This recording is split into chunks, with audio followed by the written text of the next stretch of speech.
Buen día, iglesia, nuevamente. Damos gracias a Dios por reunirnos esta mañana. Voy a leer, para empezar, el estudio que estamos realizando de Apocalipsis. Juan capítulo 14, versículos 2 al 6. Voy a leer versículos que conocemos mucho. Dice así la palabra del Señor: en la casa de mi Padre, dice, muchas moradas hay. Si así no fuera, dice, yo os hubiera dicho, voy pues a preparar lugar para vosotros. Y si me fuere, dice, y os prepararé lugar, vendré otra vez y os tomaré y a mí mismo, para que donde yo estoy, vosotros también estéis. Y sabéis a dónde voy, y sabéis el camino. Le dijo Tomás: Señor, no sabemos a dónde vas. ¿Cómo pues podemos saber el camino? Jesús le dijo: yo soy el camino, y la verdad, y la vida. Nadie viene al Padre, sino por mí. Tenemos esa esperanza, ¿no? Para los que somos creyentes, para los que creemos en Cristo, ¿sí? ¿No? Que hay un lugar, dice. De ese lugar estamos estudiando en este capítulo 4, capítulo 5, ¿sí? Ese lugar que es el cielo. Nuestra residencia, podríamos decir así. Como cristiano, tú has tenido que creer en Jesús como el único camino que va hacia el Padre, ¿sí? Es el camino que debemos seguir. Es el camino que tú has elegido seguir, ¿no es cierto? Así como dice, y la verdad, dice, usted ha elegido creer en la verdad, en esa verdad de la que hablamos en la palabra. Y también Él es la vida y usted ha tenido que elegir vivir conforme a lo que dice la palabra del Señor. Entonces, cuando el Señor dice, yo soy el camino, es el camino que tú has elegido y debes seguir en ese camino. Ahora, hay hombres que dicen, no, hay caminos que al hombre le parecen derecho, pero su fin es camino de muerte, dicen Proverbios. Como también dicen, no, hay caminos que parecen derecho, pero igual, de la misma manera, su fin es camino de muerte. Entonces, como cristiano, usted ha elegido al yo soy el camino. Entonces, usted debe seguir en ese camino. No se aparte de ese camino, ¿sí? Ahora la Biblia nos dice que su palabra es para redarguirnos, corregirnos, instruirnos, ¿no? A fin de que el hombre de Dios esté enteramente preparado para toda buena obra. A veces el creyente se quiere alejar de ese camino. Es por eso que nosotros estudiamos cada domingo, ¿qué cosa? La palabra, que nos permite redarguirnos, corregirnos si nos estamos alejando de ese camino. De la misma manera podemos creer en otras verdades que los hombres creen que están enseñando, pero la única verdad es tu palabra, dice, ¿no? Padre, santifícalos en tu verdad. Tu palabra es verdad. Nosotros creemos lo que estamos estudiando esta mañana, que hay un lugar, una puerta que se va a abrir para que nosotros podamos entrar, y ahí vamos a ver las cosas que Juan vio, que Ezequiel vio, ¿sí? Que Pablo vio, ¿no es cierto? Y es lo que estamos estudiando. El anterior domingo había dicho, a veces mi esposa a veces me hace una evaluación al final de toda enseñanza y siempre me está diciendo, no se dice así, no se dice allá, se dice allá, no se dice incienso, no sé, a veces le digo, ¿cómo dije? Como el chavo, ¿qué se dice? Le dice, ¿no? Y a veces hay palabras que ella me corrige, ¿no? Y digo, bueno, mi intención no es enseñar lingüística, pero yo creo que entienden lo que quiero decirles. Obviamente trataré de corregir algunas palabras que quizá están siendo pronunciadas, estoy pronunciándolas mal. Claro, ella me dice que tú esto subes a la red, ¿sí? Y en la red muchos te escuchan y a veces tienes que tener cuidado de aquello. Evidentemente ayer estaba viendo yo un poquito el perfil del YouTube y estaba viendo, ya nos falta como unos 10 para llegar a 4,000 vistas, ¿no? O sea, 4,000 personas que de alguna manera lo que nos falta es a veces pedirles a aquellos que escuchan que quizás se suscriban, ¿no? Porque son pocos, pero van siguiendo a algunos. Y de hecho más de 157 vistas tuvo la anterior este tema que estamos estudiando, el capítulo 4 y el capítulo 5, y me da a entender, ¿sí?, que de alguna manera hay alguien que quiere aprender, ¿no? Quiere aprender. Y tratando de alguna manera de enseñarles un poquito y tratar de que ellos puedan conocer un poquito más las Escrituras conforme a lo que yo entiendo es sana doctrina, ¿sí? De hecho es sana doctrina. Entonces estamos estudiando el capítulo 4, ¿sí? Habíamos quedado en el versículo, si no me equivoco, 4 habíamos terminado, ¿no? Porque de alguna manera había que dar algunos detalles o algunas explicaciones de algunos versículos que tienen diferentes interpretaciones. Eso es a veces lo que hace, les decía, a veces mi esposa me dice, pero tú dijiste que el libro era fácil de entender, me dijo, te estás contradiciendo al decir que a veces es difícil, que yo le decía, es que a veces me es difícil que usted me entienda, o sea, a eso me refiero, me es difícil a veces explicar para que usted me entienda, ¿no? Pero de alguna manera, obviamente, no es tampoco, es fácil, ¿no? Pero los escritos de Pablo eran mucho más complicados. Pedro mismo decía, ¿no? Los escritos de Pablo a veces son difíciles de entender. Pero sin embargo, estamos haciendo un esfuerzo para que usted pueda entender el libro de Apocalipsis de una sana manera de interpretar lo que es Apocalipsis. ¿Ok? Entonces habíamos estado en el capítulo 4, ya habíamos empezado el capítulo 4, y habíamos visto ahí que el tema central de la visión de Juan, de esta segunda visión que tiene, era el trono de Dios, ¿no es cierto? El trono de Dios, ¿no? Y Juan describe al trono de Dios. Luego de describir el trono, Juan nos dice quién está en el trono, ¿no es cierto? Seguidamente nos dice que Juan nos dice qué sucede alrededor del trono, y luego nos dice qué sale del trono, y luego nos va a decir, hoy vamos a completar, qué es lo que está delante del trono, y más adelante vamos a ver que Juan nos dice quién está junto y alrededor del trono, y finalmente Juan nos dice lo que se dirige hacia el trono. Eso es el tema central del capítulo 4, ¿sí? Vuelvo a repetir, es el trono. Voy a leer el versículo 1 para conectar a lo que vamos a seguir adelante.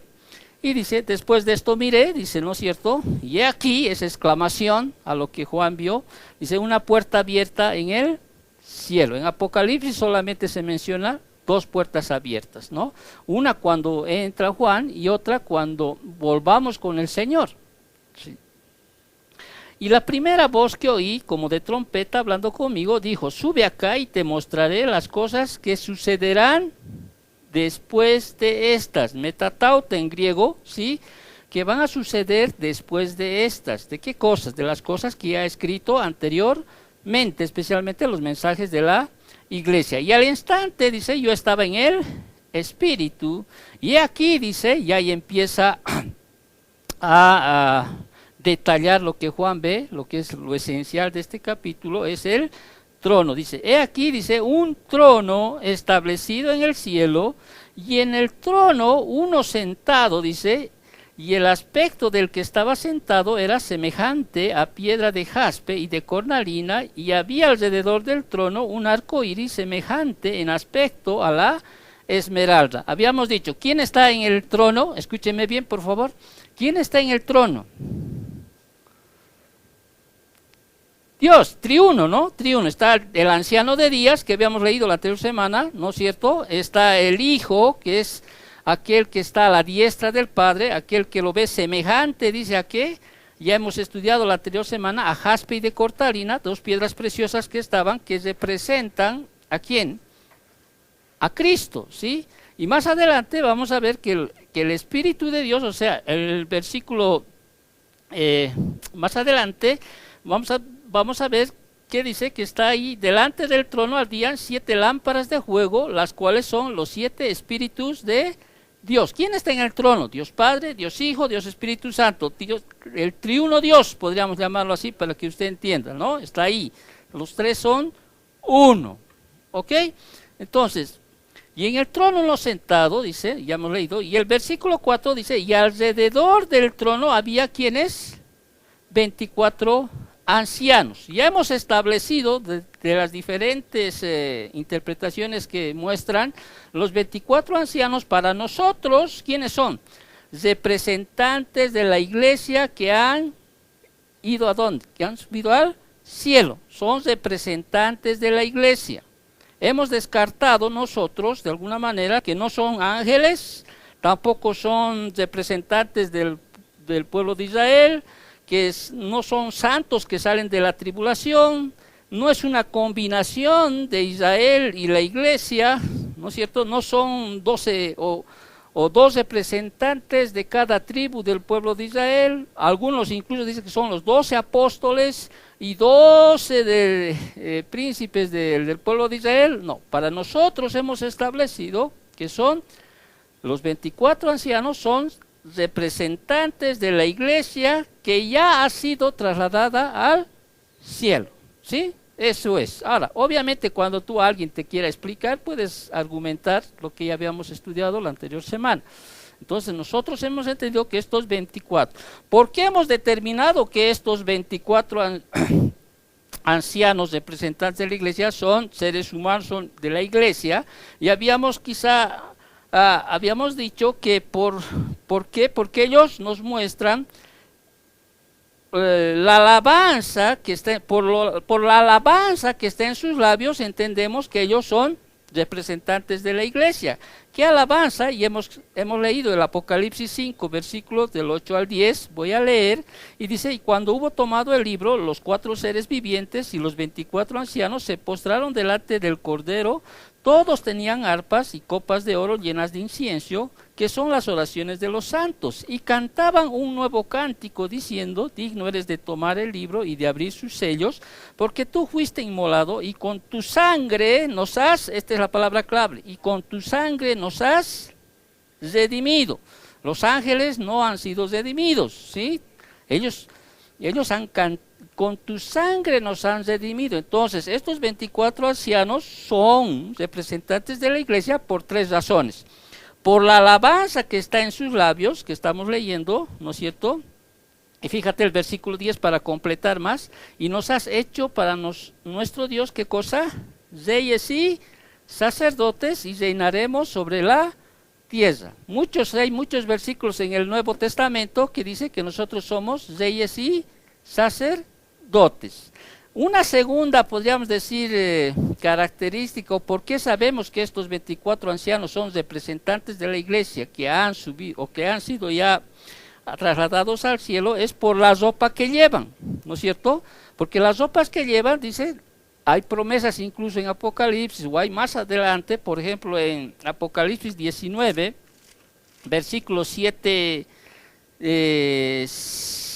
y 8, ¿sí? Apocalipsis 19, versículos 7 y 8, dice: gocémonos y alegrémonos y démosle gloria, porque han llegado las bodas del Cordero, y su esposa, ¿quién es la esposa? La iglesia, ¿sí? Su esposa se ha preparado, y a ella se le ha concedido que se vista de lino fino, limpio, resplandeciente, porque el lino fino es las acciones justas ¿de quiénes? De los santos. Por la ropa que llevamos, ¿sí? Y es más, hay promesas en una de las iglesias, ¿no? Te vestiré con ropas blancas, ¿sí? Entonces, podemos deducir aquello, y también por la corona que llevan, porque los ángeles no hay en las escrituras que ellos llevan coronas. Y aquí la palabra griega que nos ayuda a entender de que estos 24 ancianos son representantes de la iglesia que han sido trasladadas al cielo, ¿sí? Tienen sus coronas, dicen, hemos leído, ¿no? Que echan sus coronas, dices, ¿no? Coronas. Ahora, hay 2 palabras griegas que se utilizan para corona. Una es la diadema, que es una corona que se daba a los reyes, a los soberanos. Pero aquí utiliza la palabra, otra palabra de corona, que es estéfanos, y esta corona era la que se daba a aquellos que habían vencido, ¿sí? Por ejemplo, en ese tiempo una batalla, ¿no? Se les daba a los vencedores, ¿sí? O sea, los ángeles o cualquier, no somos, nosotros somos vencedores. Por eso en Corintios Pablo siempre está hablando y están diciendo, no, gozan, ¿no? Pablo decía, por lo demás me espera, ¿qué cosa? La corona, ¿no? Que Dios tiene preparado para mí. ¿Y para quiénes más? Y para los que aman su venida. O sea, de estas 5 coronas que habla la Biblia, sí, no todos obviamente tendrán coronas, pero los que tengan coronas son porque el Dios los ha galardonado, ¿sí? Con estas coronas. Los ángeles no tienen coronas, ¿sí? No llevan coronas. Entonces, por eso entendemos que estos 24 ancianos son representantes de la iglesia que ha sido trasladada, ¿sí? Ok, estamos entonces un poquito recapitulando, poniendo un poquito de énfasis para que usted no se pierda. Entonces, y alrededor del trono había 24 tronos, y vi sentados en los tronos 24 ancianos, vestidos de ropas blancas, ¿sí? Con coronas de oro en sus cabezas. Ahí habíamos quedado. El versículo 4, ahora vamos a ver del trono, ¿sí? ¿Qué salían del trono? Y dice, salían, versículo 4, dice, y vi versículo 5, y del trono salían, ¿qué cosa? Relámpagos y truenos y voces. Ahora, cuando se ve cuando se describe los relámpagos, truenos y voces, inmediatamente a veces debemos trasladarnos para entender un poco al libro de Éxodo. ¿Te acuerdas cuando se dio la ley de Moisés? O sea, en el monte Sinaí, ¿no es cierto? Se estableció ahí la era de la ley, ¿sí? La era de la ley, y ahí es cuando Dios da, ¿no? Los mandamientos de Dios, ¿no? Y ahí se escucha relámpagos, truenos. Eso puedes ver en Éxodo 19, 16, ¿no es cierto? Pero nosotros, la iglesia, ¿sí? Ya no vivimos en la dispensación de la ley o en el tiempo de la ley. Nosotros vivimos ¿en qué? En el tiempo de la gracia, ¿no es cierto? Por eso dice la palabra, acerquémonos pues al trono de la gracia para hallar el oportuno socorro. Pero ahora, fíjate esto, entiende esto, ¿no? Nuevamente escuchamos estas frases de truenos, relámpagos y voces, ¿sí? ¿Ya? Y eso indica que va a haber un juicio venidero. Ya la gracia ha sido trasladada al cielo, ¿sí? Y va a empezar, o sea, denota que aquí va a empezar un tiempo donde estos relámpagos, truenos y voces se asocia con el juicio de Dios, ¿sí? Que va a venir durante, ¿qué cosa? Durante la tribulación, Entonces, saliendo de la presencia de Dios, simboliza que el trono, cuando Juan vio en un adelanto de la tormenta, de la furia divina que está a punto de estallar sobre el pecador. O sea, ahí está mostrando que el Señor, o sea, ya va a mostrar, ¿sí? Que va a venir un tiempo de juicio, de gran tormento, de gran tribulación. Es más, cuando leamos, atiéndame bien, cuando leamos Apocalipsis, ¿sí? Hay varios versículos donde ya se asocia el relámpagos, truenos y voces, ¿sí? Con tiempos de tormento que van a venir, ¿sí? Vuelvo a repetir, la iglesia no va a estar, nosotros entendemos eso, ¿sí? No va a estar. Por ejemplo, en Apocalipsis 8:5, ya que estás en Apocalipsis 8:5, ¿sí? Tú vas a dice ahí, el ángel tomó el incensario y lo llenó del fuego del altar y lo arrojó a la tierra, y hubo ¿qué cosa? Truenos y voces y relámpagos y un terremoto. ¿Ya? El 11, ahí mismo en el 11:19, si tú vas a la Biblia, en el 11:19 dice así: y el templo de Dios fue abierto en el cielo, fue abierto en el cielo, y el arca de su pacto se veía en el templo. Hubo ¿qué cosa? Relámpago, voces, truenos, un terremoto y grande granizo. ¿Ok? Y grande granizo. Ahí en el 16:18, también en Apocalipsis, estoy leyendo esto para que tú entiendas que cuando los relámpagos, los truenos y las voces simbolizan que va a venir ¿qué cosa? Un juicio, el juicio de Dios. O sea, el Dios airado va a estar contra todos aquellos que rechazaron a Jesús, ¿sí? A su Hijo. En el 16:18 también podemos ver un ejemplo, dice, y los reunió, 16:18 dice, y entonces hubo relámpagos y voces y truenos y un gran temblor de tierra, un terremoto tan grande, dice, cual no hubo jamás desde que los hombres han estado sobre la tierra. Entonces, Juan está viendo, Juan está viendo ahí el trono de Dios y Juan vio ahí un avance de la ira divina que será derramada sobre la tierra, que vamos a describir en el capítulo 6 al capítulo 19. Entonces estos truenos de relámpagos se vuelven a ver, ¿no es cierto?, porque va a venir el juicio de Dios, ¿sí? Hay de aquel que esté en esos días, en el día de Jacob, que llaman, en el tiempo de angustia. Hay de aquel que esté en la última semana del cual habla el profeta Daniel, ¿no? O sea, va a haber terribles situaciones.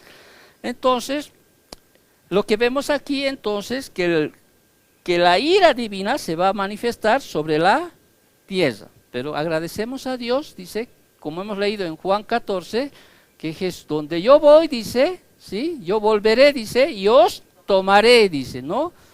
Los tomaré, ¿sí? O sea, el Señor nos promete en su palabra que Él no va a permitir que estemos en ese tiempo de angustia. Ahora otros dicen que sí, ¿no? Por eso hay varias interpretaciones. Otros dicen, no, los cristianos van a pasar la tribulación, ¿sí? Otros dicen que van, ya hemos estudiado eso en anteriores temas, ¿no? Otros dicen que a la mitad de los 7 años de tribulación van a ser tomados. Ya hemos estudiado aquello, pero nosotros entendemos que la iglesia tiene una promesa y dice el Señor que Él nos va a tomar, ¿sí? Es más, podemos estudiar segunda de Tesalonicenses, estudiar Corintios, capítulo 15, y hemos entendido que no, va a ser tomada la iglesia, ¿sí? La iglesia empieza en Pentecostés y termina en el rapto, que llamamos, en el rapto. ¿Y cuándo va a suceder aquello? Cuando el último escogido de Dios, ¿sí?, sea evangelizado. O sea, el último, es como si hubiera, por decirle para que usted me entienda, hay 100 cristianos que Dios ya escogió en su infinita sabiduría, ¿no?, en su prerrogativa, y quizá ahorita estamos en el 95, no sé, estoy poniendo como ejemplo, ¿sí? Pero el último, porque Dios no pierde a ninguno, dice, ¿sí? Ninguno, ¿no? Dios no pierde a ninguno. El momento que el último creyente sea evangelizado, entonces viene aquello que es el tratamiento, ¿no? Viene aquello, o muchos van a morir, otros no van a morir, va a venir el Señor y nos va a llevar, y lo vamos a recibir en las nubes. Muy bien, entonces los relámpagos, los truenos y las voces están asociadas con la presencia de Dios, pero lo que Juan ve es un avance de la ira divina que va a ser derramada sobre la tierra. Pero nosotros estamos en el cielo, ¿sí? Estamos en el cielo. Digo nosotros, o sea, en el sentido de que los creyentes estamos en el cielo. Entonces, Juan luego vio, ¿sí?, que hay delante del trono, ¿sí? Vamos a leer versículo 5, volvemos a Apocalipsis capítulo 4. Versículo 5 completamos, y del trono salían relámpagos y truenos y voces, y delante del trono ardía 7 lámparas de fuego, las cuales son los 7 espíritus de Dios. ¿A quién se refiere? ¿A quién representan las 7 lámparas de fuego, las cuales son los 7 espíritus de Dios? Ya habíamos estudiado en el capítulo 1, se refiere a la presencia plena del Espíritu Santo, ¿ya? Cuando hablamos de las lámparas, de los 7 espíritus de Dios, estamos hablando del Espíritu Santo, ¿ok? Entonces, esa es una frase que describe al Espíritu Santo en toda su plenitud. Ya habíamos leído Isaías capítulo 11, versículo 2, ¿no? Ahí nos muestra, si usted va a Isaías iremos para que quizá otro no haya leído hasta eso. Isaías capítulo 11, versículo 2, ahí vamos a ver la descripción del Espíritu Santo, ¿sí?,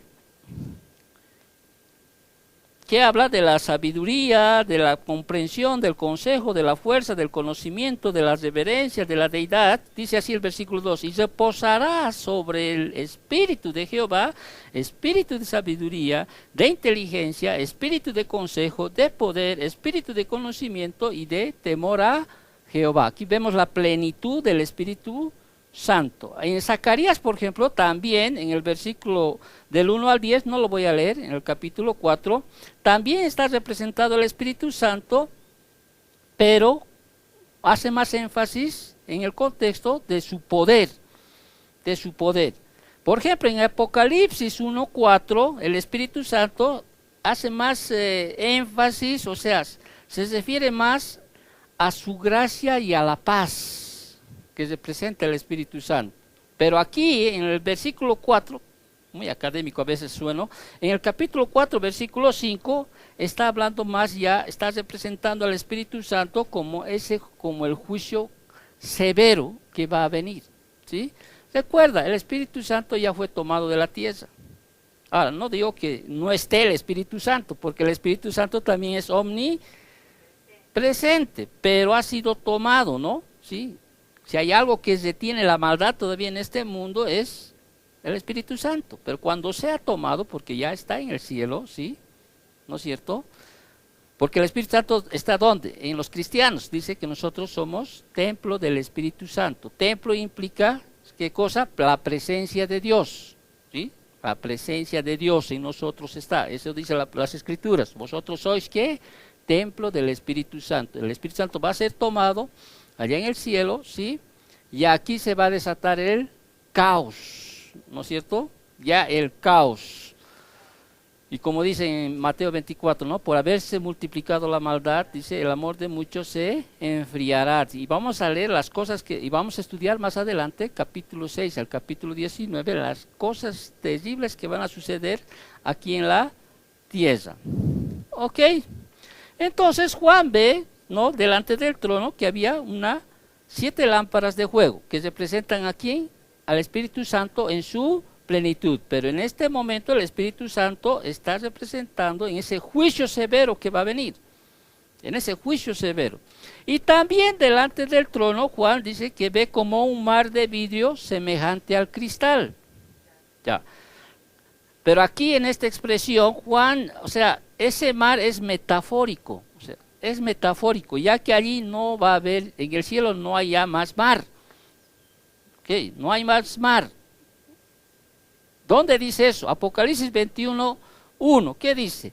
Vi un cielo nuevo y una tierra nueva, porque el primer cielo y la primera tierra pasaron, y el mar ya no existía más. No va a haber más. En otras palabras, si te gustaban los pescaditos, los peces, no hay más peces allá.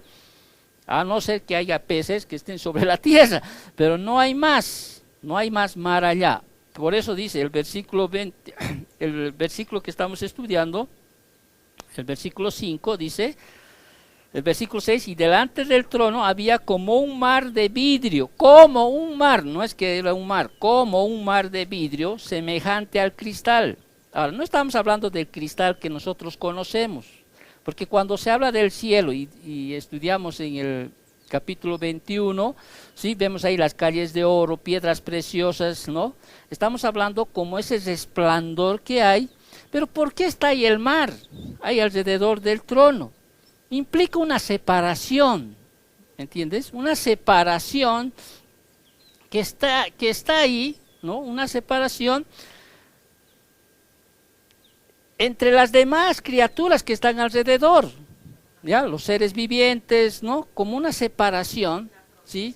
Y dice como de cristal, y cuando uno va a Isaías ve que es difícil ahorita imaginarnos realmente cómo resplandecerá el cielo, ¿sí? Con esas piedras preciosas. Y cuando usted hace, por ejemplo, su casa con mármol, pero el mármol es opaco. Pero imagínate piedras preciosas, o sea, pulidas ahí. La refracción de la luz debe ser algo, el cielo debe ser un lugar de un brillo deslumbrante, ¿no? Que se refracta y brilla como a través de joyas y cristales de una forma que va más allá de nuestra capacidad de describir o imaginar. No sé si me has entendido. O sea, debe ser impresionante. Pero ahí está el mar alrededor, ¿no? Está separando de aquellos. Está separando aquellos. Entonces, cuando uno ve Apocalipsis, que más adelante vamos a estudiar, por ejemplo, Apocalipsis capítulo 21, ya que estamos en Apocalipsis, podemos leer un poquito, dar un pantallazo de lo que es el cielo. En el versículo 10 dice, y me llevó en el espíritu a un monte grande y alto, y me mostró la gran ciudad santa de Jerusalén, que descendía del cielo de Dios, teniendo la gloria de Dios, y su fulgor era semejante al de una piedra preciosísima, como piedra de jaspe, diafama como el cristal. Versículo 18, el material de su muro era de jaspe, pero la ciudad era de oro puro, semejante al vidrio limpio. Yo no conozco ese oro que puede ser como transparente, ¿no? ¿Qué oro más? Porque el oro que conocemos tiene brillo, etcétera, pero no me imagino, ¿no?, la pureza de ese oro. No me imagino aquello. Pero bueno, más adelante vamos a estudiar con mayor plenitud. Entonces, Juan describe, ¿no? ¿Sí? Hemos visto cómo describe el trono, quién está en el trono, que nos dice lo que sucede alrededor del trono, lo que sale del trono y lo que está delante del trono. ¿Qué está delante del trono?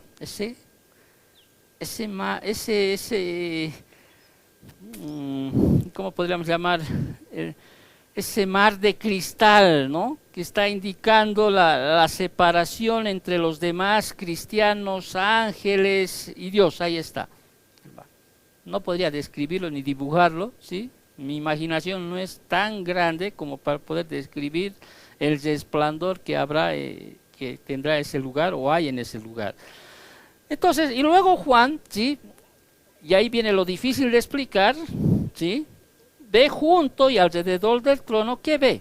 Versículo 6, adelante. Ahí está lo difícil que nos va a costar esta mañana entender. Y junto al trono, dice, y alrededor del trono, recuerda, ¿qué hay? 4 seres vivientes llenos de ojos delante y detrás.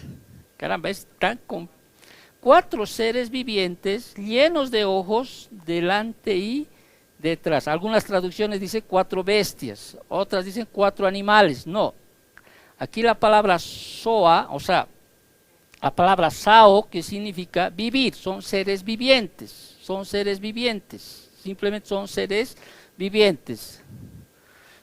Ya nos ha venido a visitar nuestro amiguito, ¿ya? Pero no se distraigan, por favor, ¿sí? Ahora, en este pasaje, ¿sí?, se presenta a 4 seres vivientes, que desempeñan una importante función en los acontecimientos que van a desarrollarse en Apocalipsis. De hecho, tienen 2 funciones que van a desarrollar estos 4 seres vivientes. Una de las primeras funciones que va a desarrollar estos seres vivientes son aquellos que van a abrir ese tiempo de tribulación, ¿sí? Son aquellos que se van a encargar de ejecutar el juicio de Dios. Y lo segundo que ellos van a hacer, van a dirigir la adoración a Dios. ¿Me estás captando? ¿Sí? Entonces, estos pasajes presentan estos seres vivientes, vuelvo a repetir, que no se refieren a animales ni a bestias, como algunas traducciones dicen, sino que son seres vivientes. Ahora, para entender un poquito mejor estos seres vivientes, a veces tenemos que ir un poquito atrás a Ezequiel, porque también Ezequiel tiene una visión del cielo, ¿sí? Pero de una distinta manera, varía con la visión que Juan ve. Por ejemplo, en Ezequiel capítulo 1, versículo 1, vamos a leer, no voy a leer del 1 al 25, que deberíamos leerlo, pero voy a leer solo 1 o 2 versículos para que tú puedas entender de lo que estamos hablando. El versículo 1 dice, y aconteció en el año 30, en el mes cuarto, a los 5 días del mes, que estando yo en medio de los cautivos, junto al río Quebar, los cielos se abrieron y vi visiones de Dios. Los cielos se abrieron y ¿qué vi? Visiones de Dios. Versículo 4. Y miré, dice, y aquí venía del norte un viento tempestuoso y una gran nube y con un fuego envolvente y alrededor de él un resplandor y en medio del fuego algo que parecía como bronce refulgente y en medio de ella la figura de ¿qué cosa? Ahí está, de 4 seres vivientes y esta era su apariencia y había en ellos semejanza de hombre, Cada uno tenía 4 caras y 4 alas. Y los pies de ellos eran derechos, y la planta de sus pies, como planta de pie de becerro, centellaban a manera de bronce muy bruñido. Me voy a saltar al versículo 10. Y el aspecto de sus caras era cara de hombre y cara de león al lado derecho de los 4, y cara de buey a la izquierda en los 4, y asimismo había en los 4 cara de águila. Más adelante, sí, hay muchos más detalles de los cuales nos presenta de estos 4 seres vivientes. Entonces, y ahora la pregunta es, ¿quiénes son estos seres vivientes? Vuelvo a repetir, no son animales, no son bestias, son seres vivientes, ¿sí? Ahora, Ezequiel ve de distinta manera, podríamos decir, a la que ve Juan. Ezequiel ve que cada ser tenía 4 caras. Pero en cambio Juan ve que eran 4 seres vivientes, uno tenía cara de león, el otro tenía, era semejante al becerro, el otro tenía rostro de hombre, y otro era semejante a cara de águila, ¿no es cierto? Vamos a leer, pero ¿quiénes son? O sea, tenemos que ver nosotros quiénes son. Algunos dicen que son, que representan los 4, ¿cómo se llama? Norte, sur, este y oeste, los 4 puntos cardinales, dicen, ¿no?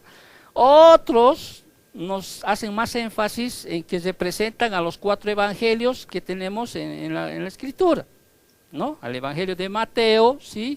Porque habla ahí del rey de la tribu de Judá, ¿no? Y vemos a un Jesús, que nació como rey, vivió como rey, murió como rey, resucitó como rey y volverá como rey. Otros hacen referencia de que representa, por ejemplo, que es, cuando dice semejante a un becerro, representa el evangelio de Marcos, ¿sí? Porque ahí habla del siervo, o sea, del siervo fiel, ¿no? Que es Cristo. Y algunos dicen, por ejemplo, en Lucas hace más referencia al Hijo del Hombre. Siempre a Jesús le gustaba más que le llamaran el Hijo del Hombre, ¿no? Y el Evangelio de Juan, o sea, siempre está hablando del Hijo de Dios que representa esa semejanza al águila. Pero vamos a ver nosotros, ¿sí? ¿Qué son? ¿Sí? ¿Qué son? Pero para un poquito acortar el estudio, ¿sí? Como ya estamos en Ezequiel, vámonos a Ezequiel capítulo 10, versículo 15.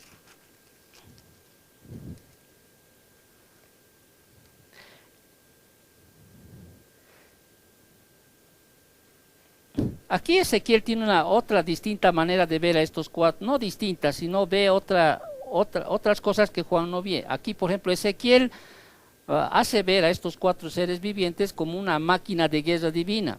Porque vamos a leer, por ejemplo, el versículo 12, para no ir hasta el versículo 15. Y todo su cuerpo, sus espaldas, sus manos, sus alas y las ruedas estaban llenos ¿de qué? De ojos alrededor de sus 4 ruedas, dice. Y a las ruedas, oyéndolo yo, se les gritaba rueda. Y cada uno tenía 4 caras. La primera era rostro de querubín, la segunda de hombre, la tercera cara de león y la cuarta cara de águila. La clave está en el versículo 15. Y se levantaron ¿quiénes? Los querubines. Este es ser viviente que vi en el río Quebar. ¿Has entendido? Te lo voy a volver a leer esto. Y se levantaron los querubines. Este es, ¿qué cosa dice? Ser viviente. Entonces, ¿un ser viviente qué es? Es un querubín, ¿sí? Recuerda tú, ¿no? Hay 2 clases de ángeles, los querubines y los serafines. Ahora, casi son similares. Pero aquí establece lo que ve, la misma visión que ve Ezequiel, ¿sí? Dice, este es un ser viviente, ¿sí? Y lo detalla o lo describe como un querubín. Ok, creo que estamos bien. Entonces, tanto la descripción de Ezequiel como de Apocalipsis capítulo 4 describen lo que pudiera llamarse la máquina de guerra divina lista para desencadenar juicios.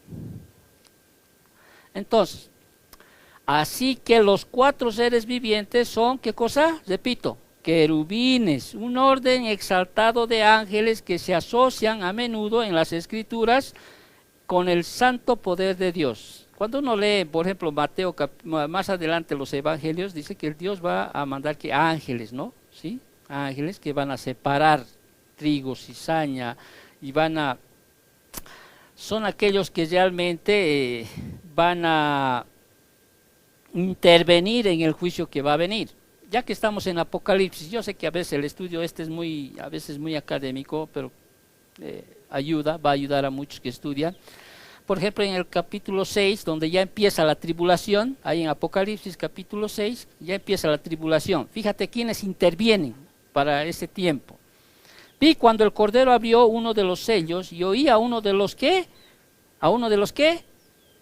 4 seres vivientes decir con voz de trueno, ven y mira, y miré y aquí un caballo blanco, etcétera, etcétera, etcétera. El versículo 3, mira quién interviene. Cuando abrió el segundo sello, oí a quién, al segundo ser viviente que decía, ven y mira lo que va a suceder. En el versículo 5, cuando abrió el tercer sello, oí al tercer ser viviente y decía, mira, etcétera. El cuarto, versículo 7 dice, cuando abrió el cuarto sello, oí la voz del cuarto ser viviente que decía, ven y mira. ¿Sí? Entonces, ahora, volvemos al capítulo 4, versículo 6. Y alrededor del trono 4 seres vivientes llenos de ojos delante y detrás. Llenos de ojos delante y detrás. ¿Qué simboliza eso? Simboliza su conciencia, su estado de alerta y su abarcación de conocimiento. Eso es lo que simboliza aquello. Entonces, estos 4 seres angelicales están a punto de intervenir en el juicio venidero. Ahora, la descripción entonces de Ezequiel que hemos leído, observa que cada uno tenía 4 caras, ¿no? Hemos leído, ¿no? En Ezequiel, observa que cada uno tenía cuatro caras. Si no es, voy a volver a leer el versículo 6 para que se cueste. Cada uno tenía 4 caras y 4 alas. El primer ser viviente era semejante a un león. Eso es lo que ve la descripción desde el punto de vista de Juan. El primer ser viviente, versículo 7 de Apocalipsis, era semejante a un león. ¿Sí? El segundo era semejante a un becerro. El tercero tenía rostro como de hombre. Y el cuarto era semejante a un águila volando. Ahora, vuelvo a repetir. Algunos interpretan esto, ¿sí? Algunos dicen, o lo que representan estos, dicen, otros dicen, representan los 4 evangelios, que sí tienen un sustento, no voy a desechar aquello. ¿Sí? Lo que sí voy a desechar es que representen los 4 puntos cardinales. ¿Ya? Pero sí, porque otros también dicen que estos representan, ¿qué cosa? Representan los 4 aspectos principales de la persona de Cristo. Por eso siempre alguna vez me han escuchado decir, en algún momento el cristiano tiene que actuar como león, ¿no ve? O en algún momento también cuando tú hables a alguien tienes que actuar como hombre, ¿sí? Decir, como Jesús decía, ¿no? Hija, pásame agua, tengo sed, tenía las mismas necesidades que nosotros, tenía sueño, ¿me entiendes? O algún momento, o sea, esto es en aplicación simplemente, ¿no es cierto? A veces tenemos que actuar como siervos, es más, nos dice que debemos ser siervos, ¿no? Aquel que quiera ser primero entre vosotros, sea que dice siervo, ¿no es cierto? Y algún momento también podemos aprender del aspecto que es del aspecto espiritual, ¿no? Del aspecto. Jesús se presentó con estos 4 aspectos a la mujer samaritana cuando hace un estudio, ¿sí? Primero se vino como hombre, no vino directo a decir yo soy el Hijo de Dios, no, hija, sí, tengo sed, bueno, ¿me puede sacar el agua que es beber, no? Ya empezó a abrir los ojos de la mujer samaritana hasta que le dijo, tú eres, ¿no? Dios, o sea, tú eres Dios. Entonces, pero Una de las cosas que más podemos entender lo que representan estos cuatro seres vivientes es de estas descripciones, que son los querubines, podríamos llamar, representa al mundo creado. El león, por ejemplo, representa a las criaturas salvajes. Representa a las criaturas salvajes, simbólicamente estoy hablando, ¿ok? El león representa, ¿qué representa el león? La fuerza, ¿no ve? ¿Sí? Pero representa a las criaturas salvajes, a las bestias. El becerro a los animales domésticos, ¿ya? Claro, simbólicamente representa también ¿qué cosa? Servicio, ¿no es cierto? El águila, por ejemplo, a las criaturas que vuelan, o a las aves, ¿no? Que vuelan, ¿sí? Y simbólicamente representa a las aves velocidad. Y el último, que es el hombre, o sea, que es la cumbre de la creación, ¿no es cierto? Simbólicamente el hombre, que representa la razón, la razón. Entonces, ahora, y ahí alguien dijo, se olvidó de los peces. No, porque ya no hay mar, vuelvo a decir, ya no hay mar, y si hay un pez ya vivirá pues, encima de la tierra. ¿Por qué decimos que esta puede ser una de las, interpretaciones un poco más exactas? Porque este es un himno a la creación, un himno a la creación, ¿ya? Es un himno a la creación. Hemos dicho que el capítulo 4, especialmente del versículo 8 al 11, es un himno a la creación, porque el capítulo 5 viene a ser ese himno de la redención, porque ahí habla de la redención. Pero para que usted esté bien claro, no voy a quitar el hecho de que también puede representar, como quien dice, los cuatro aspectos principales de la persona de Cristo, ¿sí? Ahora, obviamente los judíos, por ejemplo el Talmud, ¿sí? siempre veían a estas cuatro criaturas como formas principales de vida de la creación de Dios. Es más, de las 12 tribus, cuando estaban juntos, tenían cuatro banderas, ¿sí? ¿No? Por ejemplo, la tribu de Rubén tenía ahí como un símbolo en su bandera un hombre, ¿sí? La tribu de Dan tenía al águila como símbolo, la tribu de Efraín tenía al becerro o buey, y Judá, ¿sí? Como es llamado la tribu de Judá, ¿quién cree usted que tenía un símbolo en su bandera? El águila, o el león, perdón, el león, ¿sí? Tenía el león ahí. Entonces, pero nosotros entendemos entonces que estas cuatro criaturas representan también al mundo animal, ¿sí? Vuelvo a repetir, al mundo animal. Pero más allá de lo que representan, yo entiendo, sí, que son seres angelicales que vienen a ser los serafines, ¿no? Hay dos tipos de ángeles, serafines y querubines, ¿ya? Creo que lo que diferencian son el número de alas que tienen, ¿ya? Pero son similares, ¿ya? Por ejemplo, Lucifer, ¿qué era? ¿Un serafín o un querubín? Según Ezequiel. ¿Te acuerdas alguna vez? ¿No ve? ¿Sí? Hermoso, dice en tu semblante. Muy bien. Volvemos a Apocalipsis, téngame paciencia, ya terminamos, ¿sí? Vuelvo a leer el versículo 7 para conectar. Dice, el primer ser viviente era semejante. ¿Qué era un ser viviente entonces? No es un animal, no es una bestia, ¿no?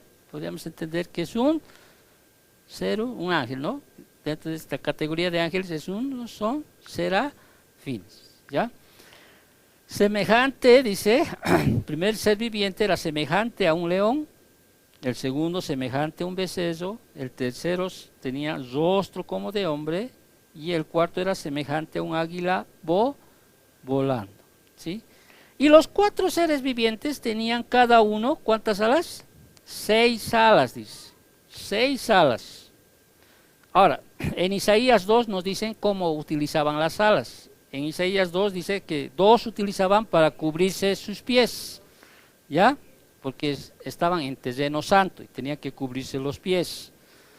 Otros dos alas cubrían su rostro, dice, porque no pueden mirar la gloria plena de Dios sin ser consumidos, nadie, o sea, ¿sí?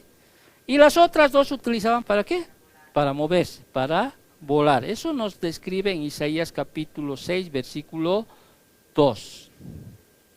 Entonces, Pero su responsabilidad suprema era adorar constantemente a Dios, ¿sí?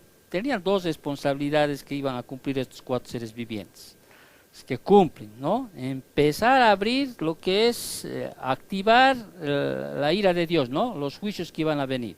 Por eso dice, el primer ser viviente abrió uno de los sellos y ahí se desata, ¿no? El segundo abre, el tercero abre y el cuarto abre, etcétera, etcétera, etcétera. Entonces, sus responsabilidades de estos cuatro seres vivientes era ejecutar el juicio sobre la tierra, y lo segundo es dirigir la adoración en el cielo, que vamos a ver a continuación. Versículo 8 hasta el 11, en este pasaje, atiéndame, mírenme por favor, el capítulo 4 y el capítulo 5 tienen que ser estudiados como uno solo, ¿ya? Porque aquí presentan dos grandes himnos de alabanza, mientras que cada uno se canta, el tamaño del coro va incrementándose gradualmente. Dos himnos se están cantando a partir del versículo 8 hasta el capítulo 5. Uno es himno a la creación y el otro es himno a la redención, ¿ya? Por ejemplo, los himnos de alabanza comienzan en el versículo 8 y dice así. Voy a leer el 8. Y los cuatro seres vivientes tenían cada uno 6 alas, y alrededor y por dentro estaban llenos de ojos, y no cesaban día y noche de decir ¿qué cosa? Santo, santo, santo. ¿Sí? Es el único atributo que se repite así 3 veces. O sea, 3 veces dice santo, santo, santo. ¿Sí? 3 veces. Es el único atributo de Dios que se repite de esta forma, ya que es la suma de todo lo que Él es. ¿Ya? ¿Sí? Está hablando de la santidad de Dios en su total y completa separación del mal de cualquier forma. ¿Ya? No tiene mancha alguna de mal, de error o equivocación, a diferencia de los ángeles, que algunos de ellos pecaron, ¿te acuerdas? ¿No? ¿No? Y de los seres humanos, que en realidad todos pecamos. ¿Ya? Por eso es el único atributo de Dios que se repite 3 veces, santo, santo, santo. ¿Quiénes están diciendo santo, santo, santo? Los 4 seres vivientes. Los 4 seres vivientes adoran en tercera persona. Los redimidos, la iglesia, sí, adoramos en segunda persona. ¿Segunda persona qué es? Primera persona es yo, ¿no ve? Yo como. Segunda persona es, ¿sí? Tú, ¿no? Tú eres, tú haces, ¿no? Ya tercera persona, fíjate lo que dicen los 4 seres vivientes, santo, santo, ¿quién es? El Señor Dios Todopoderoso. El que era, el que es y el que ha de venir. ¿Quién es el que era? Jesús, ¿no? Siempre. Yo soy el alfa y el omega, o sea, el principio y el fin. El que es y el que ha de venir. Y siempre que aquellos seres vivientes, siguen los seres vivientes, dan gloria y honra y acción de gracias al que está sentado en el trono, al que vive por los siglos de los siglos. Hasta ahí están adorando ¿quiénes? Los 4 seres vivientes. Y en el versículo 10, ¿sí? ¿Quiénes se unen a esta adoración? Los 24 ancianos, porque fíjate lo que dice el versículo 10. Los 24 ancianos, ¿no? Se postran delante del que está sentado en el trono, dice, y adoran, ahí se unen a la adoración. Adoran al que vive por los siglos de los siglos y echan sus coronas delante del trono diciendo, ya están uniéndose en la adoración. ¿Y qué dicen? Señor, digno eres de recibir la gloria y la honra y el poder. Porque tú, ahí está lo que decimos, el himno de la creación, porque tú creaste todas las cosas y por tu voluntad existen y fueron creadas. Amén. Entonces, este poderoso oratorio de alabanza y de oración, ¿sí?, están dividiéndolo en dos movimientos. El himno de la creación, capítulo 4, versículo 8 hasta el 11, y más adelante lo que vamos a estudiar va a ser el himno de la redención, que es el capítulo 5. ¿Sí? Capítulo 5. Amén. No sé si has captado lo que estamos entrando a estudiar. Sé que a veces es difícil que yo explique aquello, ¿sí? Pero ya más allá del capítulo 6 va a ser un poco más ya más entretenido, no llamarlo entretenido, sino mucho más deseado, ¿sí? Porque ahí vamos a ver las cosas terribles que van a pasar aquí en la tierra, ¿ya?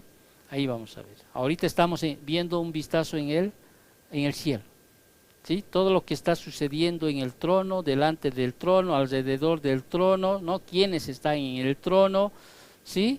Ahí vemos ese arco iris, ¿no? Ya no es el arco iris que vemos, ese medio arco iris. Aquí vemos el arco iris completo, ¿sí? Donde está sobresaliendo el color esmeralda, ¿ok? Ese arco iris que nos muestra, que nos mostró, ¿sí? En los tiempos del diluvio, ¿te acuerdas? Después del diluvio, ¿sí? Que muestras que hizo un pacto con la humanidad, ¿sí? Muestra la misericordia y la gracia, y que dijo nunca más destruiré. Pero después también en Apocalipsis ya nos muestra que va a venir un juicio venidero para todos aquellos que han rechazado a quién, a Cristo Jesús, ¿no? Al Salvador, al Rey de Reyes. Entonces de ahí salen, dice, relámpagos, truenos y voces. Eso implica que va a empezar un tiempo de juicio aquí en la tierra. El Señor va a volver, dice, ya no va a ser ese corderito que vino, ya no va a ser ese manso al cual le pudieron abofetear, ¿no? Él va a venir, dice, como juez, ¿sí? Y va a hacer guerra, dice, contra aquellos que se rebelaron contra él. Pero ¿sabe qué es lo bueno para terminar esto, hijos? Como vamos a leer el capítulo 5, donde habla de los libros, ¿ya? Donde habla de los libros. Bienaventurado aquel cuyo nombre se halla en el libro de la vida, ¿sí? Ay de aquel que no esté su nombre en el libro de la vida. Hay un libro por ejemplo, hay un libro de obras que habla. Todo lo que haces para el Señor, todo lo que das para el Señor, todo está registrado, dice, y se van a abrir estos libros, lo llaman el libro de las obras. Como también hay el libro del testimonio. Todo lo que hace, todo lo que uno hace está siendo registrado según las Escrituras. Por eso cuando venga aquel día, dice, ¿no? Todos compadeceremos ante el tribunal de Cristo y vamos a rendirle cuentas, dice, según 2 de Corintios 5:10, y vamos a rendirle cuenta de todo lo que hayamos hecho, sea bueno o sea mal. Lo bueno es que en el tribunal de Cristo, sí, todos son creyentes, solo es para recompensas. Pero hay de aquel que caiga en el gran juicio del trono blanco que está en Apocalipsis. Todos esos ya son para ver en qué lugar del infierno van a estar, ¿sí? Porque en el infierno, según las Escrituras, hay niveles también. Capernaum, ¿se acuerdan? ¿No? Si ellos hubieran visto estas señales, ellos se hubieran arrepentido. Mayor será el castigo. ¿Sí? Mayor será el castigo. Ahora Jesús dijo, arrepiéntanse, convertíos y arrepentíos. Nosotros creemos, repito con lo que he empezado. Jesús dijo, yo soy el camino. Es ese camino que hemos decidido seguir nosotros. No estoy buscando otro camino. Yo he decidido seguir ese camino. Y ese camino, me dicen las Escrituras, es un camino estrecho, dificultoso, complicado, esforzado. Y usted que venga aquí a la iglesia, sí, para usted no es fácil. No está al lado de tu casa o a una cuadra de tu casa. Poniéndote un ejemplo, ¿sí? Es bien estrecho, dice. Pero he decidido yo seguir ese camino. Yo soy el camino y la verdad. Yo he creído y creo en esa verdad. No, para mí no hay otra verdad. Yo he decidido creer en la verdad. Tu palabra es verdad. El espíritu de verdad. Yo creo. Si aquí dice el Señor que hay una puerta en la cual se va a abrir para que yo entre a ver el cielo, yo lo creo. Creo que hay una resurrección. Pablo les decía eso a los corintios, ¿no? Si no hubiera resurrección, o sea, pan es vuestra fe, dice. Mejor que dice Pablo, comamos y bebamos que mañana moriremos. Si no hay nada más allá de la vida, o sea, mejor es disfrutar tu vida en otras palabras. ¿No ve? Pero Pablo dice, no, dice, si no hay resurrección, vana es nuestra fe. O sea, en vano estás viniendo a perder tu domingo aquí. Te estás esforzando. Yo creo en esa verdad. Pero también, como dice Cristo, yo no solo soy el camino, la verdad y también la vida, yo también he decidido vivir esa vida que Cristo me muestra en sus palabras. No, nadie es perfecto, pero intento con todas mis, tal vez hasta me falta, con todas mis fuerzas vivir la vida que Dios quiere que viva. Que Dios quiere que viva. Pero hay una esperanza, y la esperanza dice no avergüence, y la esperanza en Dios es sí, dice, en la casa de mi Padre, ¿qué cosa hay? Muchas moradas hay, dice el Señor. Si no hubiera, les diría, dice Jesús. Así que voy a preparar lugar para cada uno de vosotros. Amén. Gracias, bendito Dios, por tu palabra. Gracias por mostrarnos, Señor, un vistazo al cielo, Padre, y todo lo que hay alrededor del trono, o de quién está en el trono, papito. Gracias, Señor, porque nos adviertes, bendito Dios, mientras tengamos vida aquí en la tierra, que debemos, Señor, volvernos a ti, Padre Santo. Perdónanos, Señor, si pensamos que el camino a tu reino, Señor, es ancho y espacioso. No, papito, tú nos muestras que tu palabra, Señor, que angosto es el camino, Señor, que nos lleva al reino, y ancho es el camino que lleva a la perdición, dice tu palabra. Gracias, Señor, porque creemos en tu palabra, en tu verdad, papito. Si tu palabra dice, Señor, que tú estás allá sentado en tu trono, Señor, gobernando, Señor, con poder, con gloria, Señor, te damos gracias y creemos en aquello, papito. Señor, ayúdanos a vivir esta vida que tenemos por delante, Padre. Gracias, Señor, porque nos acompañas cada día, bendito Dios. Gracias por abrir nuestro entendimiento para que podamos entender, Señor. Quizá ahora no vemos en plenitud lo que estamos estudiando. Quizá incluso no expresamos ni el 1% de lo que realmente es allá, papito. Pero un día, Señor, tenemos esa promesa que estaremos allá alabándote, cantándote, bendito Dios, porque tú nos has hecho reyes y sacerdotes, Señor. Gracias, Padre Santo. Bendice a mis hermanos que están aquí. Bendice a los niños, papito. Bendice las ofrendas que van a dejar, si así lo han establecido en su corazón. Que estas semanas que vienen, Señor, nos guarde, Señor, de toda tentación. Ayúdanos a ser fuertes, a poder, Señor, discernir en los tiempos que están viniendo y podamos nosotros estar libres, Señor, de contaminarnos de cosas que no te agradan, papito Dios. Gracias, Padre Santo. Te agradecemos por este día. Te agradecemos por todo en nombre de Cristo Jesús. Amén.